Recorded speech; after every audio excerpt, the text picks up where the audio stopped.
So explaining more about the vending machine, the spindle is a dowel that we found at Lowe's.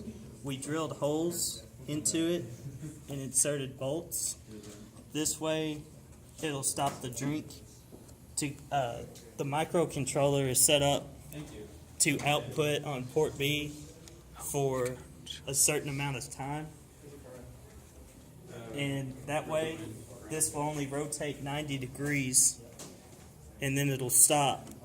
That way, we only output one drink at a time and it never loses sync.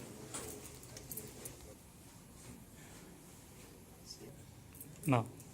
You can say like this.